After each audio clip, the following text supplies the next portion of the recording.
BNP অংশ নিলে mayor উপনির্বাচন আরও অংশগ্রহণমূলক হতো বলে মন্তব্য করেছেন ঢাকা উত্তরের আওয়ামী লীগের মেয়র প্রার্থী আতিকুল ইসলাম। সকাল ৯টার পর উত্তরার নব হাবিবুল্লাহ মডেল স্কুল ও কলেজ কেন্দ্রে ভোট দিয়ে তিনি কথা বলেন। এই সময় তার পরিবারের সদস্যরাও উপস্থিত ছিলেন।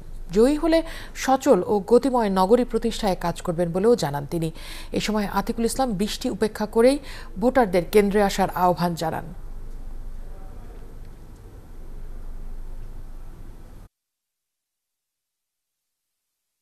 যদি আরেকটি দল যদি থাকতো অবশ্যই এই নির্বাচনে আরও অংশগ্রহণমূলক হতো, এর সম্বন্ধে কোনো সন্দেহ নেই।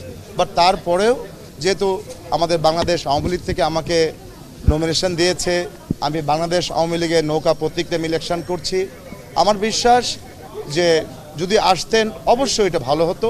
কিন্তু এটুকু বলতে চাই আপনাদেরকে, কেউ আসুক আর না আসুক, আমাদের ইনশাল্লাহ আল্লাহর রহমতে আপনাদের ভোটের ফল নিয়ে ইনশাল্লাহ যদি আল্লাহর রহমতে অবশ্যই আমি বিশ্বাস করি, শতভাগ বিশ্বাস ইনশাল্লাহ যে নৌকার বিজয় হবে ইনশাল্লাহ, এবং আমরা সবাই মিলে একটি সুন্দর ঢাকা গড়ব, এই প্রত্যয় আমি আপনাদের সবাইকে বলতে পারি।